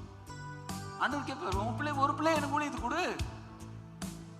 இவ்வளவு சொல்றாங்களே, தம் பிள்ளைய ஒரு பிள்ளைய, என் பிள்ளைய நான் ஐஏஎஸ் கலெக்டர் ஆக்கணும், தப்பு இல்லை, டாக்டர் ஆக்கணும், இன்ஜினியர் ஆக்கணும், பெரிய பெரிய பிஸ்னஸ் சம்பாதிக்கணும். ஒரு பிள்ளைய நான் ஊழியத்துக்கு, அது வரவோ செலவோ நான் கொடுக்குறேன்னு சொல்லு. இன்னைக்கு ஊழியத்தினுடைய நிலை இந்த அளவுக்கு போனதுக்கு காரணம் அந்த கமிட்மெண்ட் இல்லை. இந்த கமிட்மெண்ட்டை கொடுக்கறதுக்கு தான் நாங்க பேச கர்த்தரினை வைத்திருக்கிறார். அதனாலதான் இந்த பேசேஜ்ல இருந்து இதை எடுத்து இவ்வளவுத்தையும் உங்களுக்காக ஆராய்ந்து உங்களுக்கு சொல்லியிருக்கிறேன். நீங்கள் பாக்கியம் பெற்றவர்கள். ஜெபம் பண்ணுவோமா? சர்வவல்லமையுள்ள தேவனே, பரலோக பிதாவே, நன்றி செலுத்துகிறோம், வார்த்தைகளுக்காக நன்றி செலுத்துகிறோம். நீர் எங்களோடு கூட பேசினதுக்காக ஸ்தோத்திரம். மனுஷன் முகத்தை பார்க்க நீ இருதயத்தை பார்க்கிறேன். ஒரு ஊழிய அழைப்பு என்பது எவ்வளவு பெருசு. நீர் அன்றைக்கு 12 சீஷர்களை ஒரு ராத்திரி பூரா உட்காந்து ஜோம் பண்ணிட்டு ஃபாதர் காட்ட பெர்மிஷன் வாங்கி யாரை சூஸ் பண்ணணும்னு சூஸ் பண்ணீங்களே. அந்த மாதிரி இவ்வளோ அந்த 12 அப்போஸ்தலருக்கு அங்கே பக்கத்தில் வர முடியாது. ஆனால் அவங்க கையில் இருந்து தான் அந்த ஊழியம் வந்திருக்கு. உங்களுடைய வருகை தமிச்சா இன்னும் பெருக போகுது.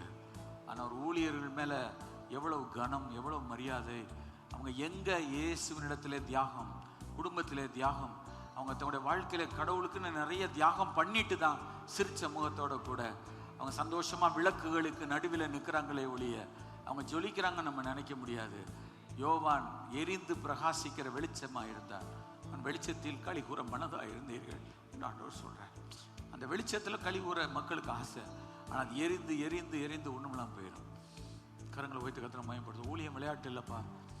ரொம்ப மிக முக்கியமாக யோசிக்க வேண்டியது, இந்த சபைக்கு கற்றுக் கொடுக்க கத்த கிருபை அளித்ததுக்காக நன்றி. எல்லா துதி கனம் மகிமை மக்கு.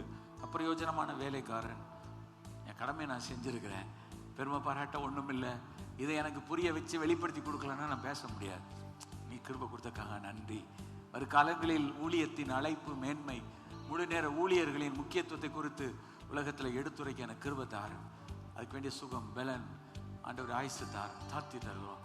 துதிகன மகிமை எல்லாரையும் ஆசீர்வதியும், எல்லாரையும் ஆசீர்வதியும். வருங்காலத்தில் ஊழியர்களை பற்றி, ஊழியத்தை பற்றி என்ன எண்ணம் உடையவளாக இருக்க வேண்டும் என்று எங்களுக்கு போதித்ததுக்காக ஸ்தோத்திரம். உன்னை நல்ல ஆவியானவர் எங்களை செம்மையான வழியில் நடத்துவாராக. இயேசு நாமத்தில் ஜெபிக்கிறோம் பிதாவே. என் ஆத்மாவே கர்த்தரை ஸ்தோத்திரி, என் முழுவதுமே பரிசுநாமத்தை ஸ்தோத்திரி. என் ஆத்மாவே கர்த்தரை ஸ்தோத்திரி, செய்த சகல உபகாரங்களை மறவாதே. ஆமென். இப்பொழுது நம்முடைய கர்த்தராய் இருக்கிற இயேசு கிறிஸ்துவின் கிருபையும் பிதாவாகிய தேவனுடைய அன்பும் பரிசுத்த ஆவியானவருடைய அந்யோன்ய ஐக்கியம், சந்தோஷம், சமாதானம் நம் அனைவரோடும் சகல பரிசுத்தவான்களோடும் அவருடைய வருகை பரியந்தம் இருப்பதாக. ஆமென். கர்த்தர் உன்னை ஆசீர்வதித்து உன்னை காக்க கடவர். கர்த்தர் தம்முடைய முகத்தை உண்மையில் பிரகாசிக்க பண்ணி உண்மையில் கிருபையா இருக்க கடவர். கர்த்தர் தம்முடைய முகத்தை உண்மையில் பிரசன்னமாக்கி உனக்கு சமாதானம் கட்டளையிட கடவர். ஆமென். கர்த்தர் நம்மை ஆசீர்வதிப்பார்.